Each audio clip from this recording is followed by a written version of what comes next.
A leaking valve in our water maker was going to require us to order an expensive part from the manufacturer. Or was it? Hi, I'm Carolyn Sherlock, and on this episode of the Boat Galley Podcast, I'll share how taking a quick photo and doing a little bit of Googling saved us $120. Not a bad return on investment for a few minutes of time, right?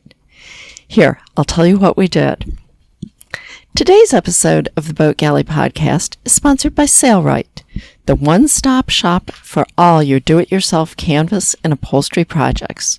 From heavy-duty portable sewing machines to fabric, foam, and everything in between, Sailrite's outstanding customer support and free how-to videos empower you to sew for your boat, your home, and more. Visit Sailrite.com to get started on your do-it-yourself journey. So let's talk about this photo that saved us $120.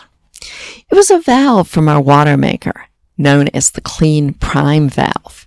It was leaking and needed to be replaced. So I called Katadyn, and the tech support guy gave us their part number.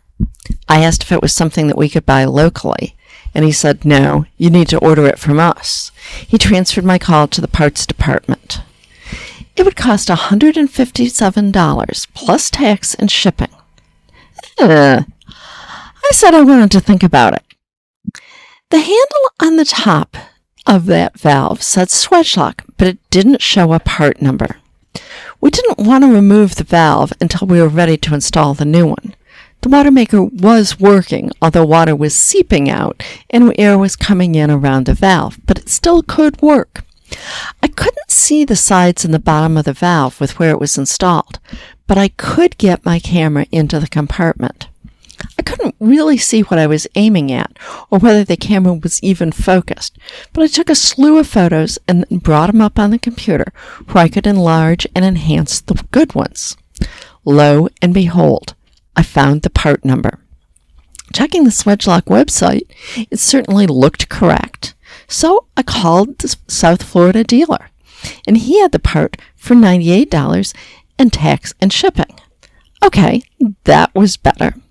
But then I decided to plug the part number into Google, and I found an eBay shop selling surplus Swagelok parts, including this one. Got it, new in the original packaging, for $38, no tax and free shipping. That's over $120 less than buying it from Katadyn. Sold. Okay, we received it, Dave installed it, it worked perfectly. So the lesson from all of this is that if a part seems high-priced from a proprietary dealer, you may be able to find the part number on it somewhere. 5 minutes with a camera to take pictures and enhance them can help a lot.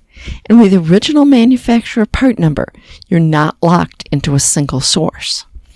Now, one thing on things like this, it depends on how good your phone camera is, whether your phone camera or your own camera is better. At the time I did this, my Olympus Tough T4, it's now the T6 is the latest version. It had much, much better close-up focusing and low-light capability than my camera phone. My cell phone now, the camera on it, I have a really high-end one because I use it so much for stuff on the boat galley. It's actually the better camera now. So if one doesn't work that well for you, try the other one. Okay, that's it for this episode of the Boat Galley Podcast. Hope you learned something there. Please be sure to subscribe so you don't miss an episode and tell your friends.